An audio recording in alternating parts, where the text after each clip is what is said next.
नमस्कार दोस्तों, मेरा निश Kumar Singh Newton market digital platform पर आपका एक बार फिर से स्वागत है। मैं काफ़ी दिनों बाद मैं ये न्यूटन मार्केट डिजिटल प्लेटफॉर्म पे आप सबों से रूबरू हो रहा हूँ। और इस बार जो मैं हो रहा हूँ, काफ़ी लोगों ने ज़्यादा सब्सक्राइबर तो हमारे नहीं हैं, फिर भी जो लोग हैं 2 4 5 10 20 50 जो भी हैं, उनसे 4-5 लोगों का बार बार रिक्वेस्ट आया, निवेदन आया कि आप बस अभी जो 5 राज्यों का जो चुनाव हुआ, उसमें खासकर पश्चिम बंगाल का जो चुनाव और उसके परिप्रेक्ष्य में उसके चुनाव जिस तरीके से हुआ और चुनाव का परिणाम आने के बाद जो परिस्थिति बनी, उस पे कुछ चर्चा करने के लिए। और सबसे पहले मैं इन 5 राज्यों के जो चुनाव परिणाम की घोषणा हुई और जो पार्टी विजयी हुए, उनको मैं हार्दिक शुभकामना देता हूँ।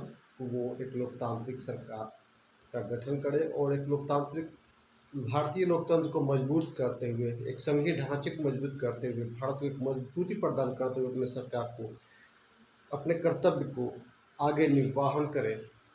लेकिन अभी तक की जो परिस्थिति बनी है, देखा जाए तो उसमें कोई भी पार्टी, चाहे कोई भी दल अपने भारतीय लोकतंत्र की जो सुदृढ़ीकरण जो होता है वो नहीं किया है।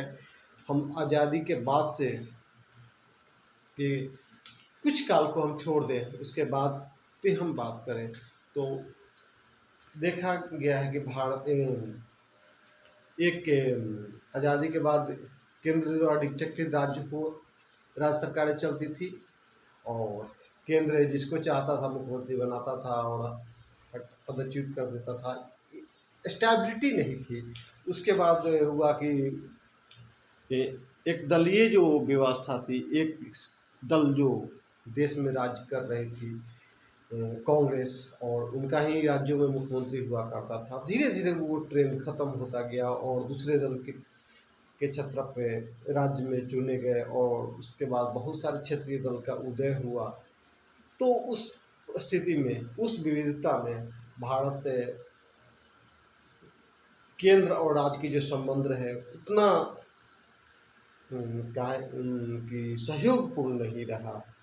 और उसमें हम ये देखने को मिला है कि कुछ एक बिंदुओं पे केंद्र के अगेंस्ट जा कर के वो लोग काम करते थे और दोनों के तालमेल की कमी होती थी। एक चीज़ है कि जो हमारे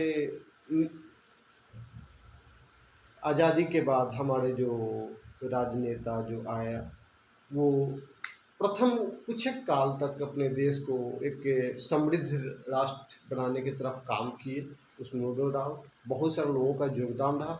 लेकिन आगे चलते चलते जैसे जैसे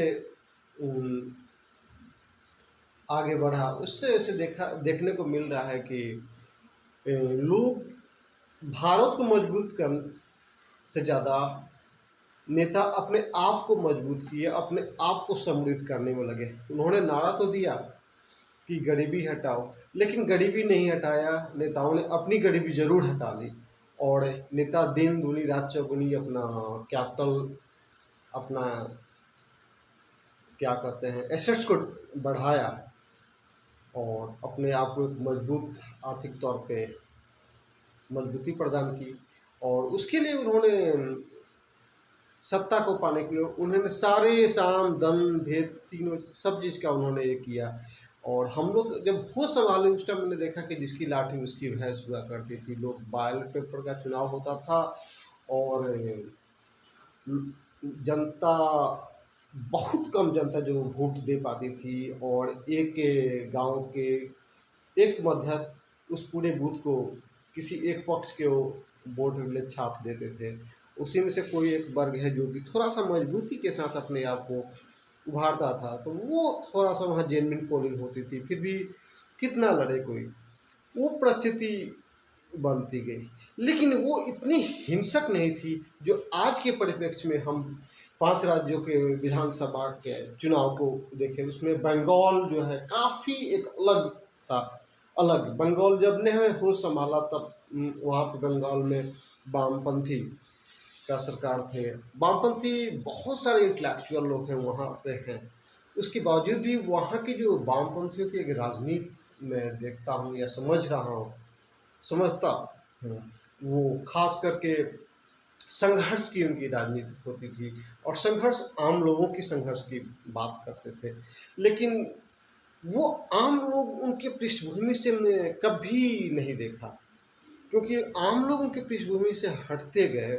वो केवल सत्ता की राजनीति किए, हत्या की राजनीति किए, किसी तरह सत्ता पाए और एक डिक्टेटरशिप की राजनीति किए और उसके लिए क्या कहें कि लोगों के लोकतांत्रिक अधिकारों की हत्या की है करते थे।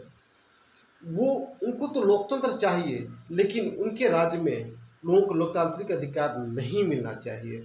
उनको आज़ादी चाहिए, बात रखने की आज़ादी, मानवाधिकार की बात करते थे, लेकिन सबसे ज़्यादा मानवाधिकार का उल्लंघन उन्हीं के काल में, उन्हीं के राज्य में होता है।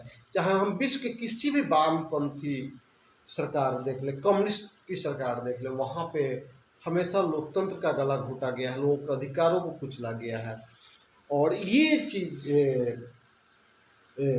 पश्चिम बंगाल में वामपंथी राज्य के पतन के बाद ममता बनर्जी का उदय हुआ, जो वामपंथियों के द्वारा शोषित और एक सामूहिक कहा जाए कि जो उनके ऊपर एक अत्याचार हुआ, उसके बाद वो काफ़ी संघर्ष करके वो आगे आई और एक उन्होंने परिवर्तन दिया कि लगा कि नहीं, बंगाल में अब विकास होगा, वहाँ पे बहुत सारे इंडस्ट्रीज आएंगे, क्योंकि बंगाल आज़ादी के पहले से एक समृद्ध राज्य था और बंगाल खासकर कोलकाता एक राजधानी हुआ करती थी भारत की, अंग्रेज़ों के द्वारा, जो बाद में दिल्ली शिफ्ट कर दी गई, और एक समृद्ध राज्य था, जो कि वहाँ सबसे पहले वहाँ मेट्रो का परिचालन हुआ और बहुत सारे इंडस्ट्रीज पाल हम लोग संभाले। तो लोग कोलकाता जाते थे, बंगाल जाते थे अपने आप को कमाने के लिए, लेकिन अब धीरे धीरे शिफ्ट हो गया, दिल्ली लोग जाने लगे, गुजरात जाने लगे, बाकी सारे राज्य इंडस्ट्रियल हब बन गया, लेकिन बंगाल से इंडस्ट्री ख़त्म हो गई। क्यों ख़त्म हो गई? जबकि वहाँ पे सरोकार की शासन था, वहाँ कम्युनिस्टों के शासन जो आम लोगों की बात करता था, वहाँ उन गरीब लोगों की बात करता था, तो वो राज्य समृद्ध क्यों नहीं हो पाया? वो गरीबी हटी क्यों नहीं? अब मैं ज़्यादा लेक्चर नहीं दूंगा, मैं 5 राज्यों के बारे में बात करूंगा। और पश्चिम बंगाल वास्तव में न ममता उसको परिवर्तित कर पाई, और जो वामपंथियों द्वारा एक रक्त रंजित जो राजनीति वहाँ स्टार्ट हुई थी, वो आज भी पूरा जारी है। चुनाव से पहले भी तृणमूल कांग्रेस के द्वारा जो अपने विपक्षी, जो अपने अगेंस्ट, उनके अगेंस्ट में जो भी खड़ा होता था वो चला जाता। आज से 10 साल पहले जब मैं एक बार आसनसोल गया था अपने रिलेटिव के यहाँ, तो वहाँ पे जब मैं बात करता था, तो वहाँ पे जो बात ये लगा कि वहाँ पे काफ़ी ज़्यादा भयभ्रांत लोग हैं, किसी दूसरी पार्टी की बात नहीं कर सकते हैं वहाँ पे। हमने वहाँ पे तृणमूल के अगेंस्ट वहाँ की व्यवस्था, उन सारी चीज़ों के बारे में जब मैंने चर्चा की, और अपने राज्य खास करके मैं जहाँ से हूँ वहाँ के पब्लिकों के राइट्स के बारे में मैंने बात किया, तो वहाँ पर लोग बोले आप चुप हो जाइए, यहाँ पे आप तो चले जाइएगा, लेकिन यहाँ कोई सुन लेगा कि तृणमूल कांग्रेस के कोई भी प्रधान चाहे जो भी है, वो तो हम लोग जीना मुहाल कर देगा। तो मैं आते ही दिखा था कि क्या देश में लोकतंत्र खत्म हो गया, बंगाल क्या एक लोकतांत्रिक राज्य नहीं है? क्या बंगाल बाहर से, भारत से बाहर है? क्या बंगाल भारत के संघीय ढांचा को नहीं मानता? तो आज मैं उसी को देख रहा हूँ कि यहाँ बंगाल में बहुत सारी राजनीतिक हत्या हुई, और केंद्रीय चुनाव आयोग ने बंगाल में 8 चरण का चुनाव आयोजन किया। 8 चरण के चुनाव का परिणाम 2 मई को जो घोषणा हुई, उसमें नो डाउट तृणमूल कांग्रेस एक बार फिर पूर्ण बहुमत की सरकार बनी, एक प्रचंड बहुमत की सरकार बनी, और उसके वोट प्रतिशत में इजाफा हुआ और उसके विपक्ष में जो काफ़ी आक्रामक ढंग से चुनाव लड़ी भाजपा, तो वो जो पिछले चुनाव में मात्र 3 सीटों की थी वो लगभग 77 सीटें पाने में सफल रही।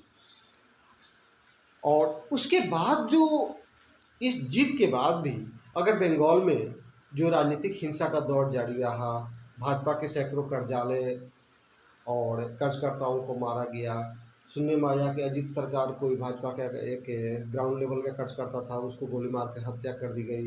एक जगह सुनने में आया कि किसी भाजपा के समर्थक का एक दुकान थी जो हांगकांग ड्रेसेस की, हांगकांग ऐसा कुछ करके था, उसको लूट ली गई। तो क्या यही बंगाल का चरित्र है? क्या बंगाल की जो जनता है या बंगाल की जो ये तृणमूल कांग्रेस के जो कार्यकर्ता हैं, क्या एक जीन्स एक पैंट जो उस शोरूम से लूट के लेके चले गए वही उनका चरित्र है? क्या उसी से बंगाल खुश है? तो ये बंगाल का चरित्र नहीं है। जहाँ तक मैं समझता हूँ, बंगाल में रविन्द्रनाथ टैगोर, श्यामा प्रसाद मुखर्जी और बहुत सारे वैज्ञानिक दिया है बुद्धि, और उस बंगाल में इस टाइप का अगर दिखता है तो वाकई दुख होता है। उसमें भी हमारे एक कांग्रेस के में काफ़ी उनको इज्जत करता था किसी काल में, लेकिन अब वो उनकी जो ये आइडिया ऑफ इंडिया, बंगाल की जीत को उन्होंने आइडिया ऑफ इंडिया की संज्ञा दी। और जो बंगाल में वो ममता बनर्जी जो एक कहा जाए कि ध्रुवीकरण की राजनीति की, तो मुसलमान वोट को एक पाले में रखने का प्रयास किया, तुष्टीकरण की राजनीति करके वो बंगाल की जीतने का प्रयास किया। ये अगर भारत के संघीय ढांचे या भारतीय लोकतंत्र है तो मुझे तो शर्म आती है कि ये आइडिया ऑफ इंडिया तो नहीं हो सकता है। आइडिया जो है, आइडिया ऑफ इंडिया सर्वे भवन्तु सुखिनः है। अगर सर्वे भवन्तु सुखिनः नहीं है तो ये आप आइडिया ऑफ इंडिया नहीं हो सकता। और अब आगे चले असम में। असम में नो डाउट है भाजपा दोबारा बहुमत में आई है 75 सीटों के साथ, और उसके प्रतिद्वंदी जो है कांग्रेस के अलायंस के 50 सीटें ली है। वहाँ ये था कि कांग्रेस से एक मजबूती के साथ लड़ रही थी, आशा था कि वहाँ पर परिवर्तन होगा, लेकिन वहाँ की जनता ने दोबारा भाजपा पर अपना भरोसा जताया है। मैं वहाँ की जनता की जो भी ये है उनका अपना फैसला है। केरल नो डाउट वहाँ लेफ्ट दोबारा सत्ता में आई है पीएन विजयन के नेतृत्व में। और इससे पहले जो केरल का एक था कि हर 5 साल में वहाँ पे परिवर्तित होते थे सरकारें, लेकिन इस बार वहाँ पे कांग्रेस उतनी मजबूती के साथ नहीं लड़ पाई।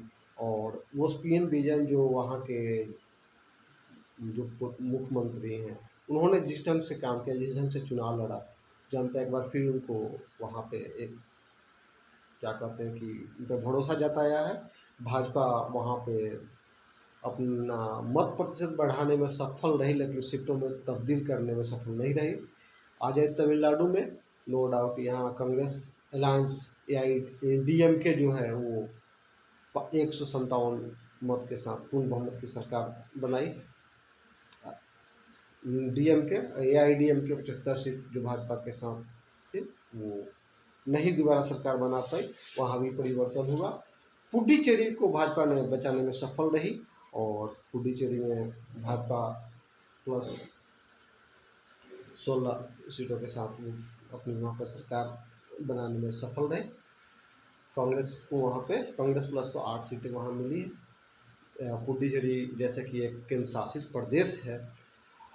और पश्चिम बंगाल में आते हैं एक बार फिर अंत में जाते जाते, तो यहाँ पे तृणमूल कांग्रेस 213 सीटों के साथ बड़ी पार्टी के रूप में उभरी है, और वो तीसरी बार पश्चिम बंगाल के मुख्यमंत्री बनने की दौर में ममता बनर्जी है। जबकि ममता बनर्जी अपना चुनाव नंदीग्राम से शुभेंदु अधिकारी से हार चुकी हैं और भाजपा जो पिछले बार 3 सीटों पर विजयी हुई थी आज 77 सीट पाने में सफल रही। अगर हम भाजपा के 2019 के चुनाव के से हम तुलना करें तो भाजपा इसमें कहीं दो मत नहीं है कि भाजपा असफल रही है अपने 2019 के प्रदर्शन दोहराने में। बहुत बहुत धन्यवाद। शुभ रात्रि।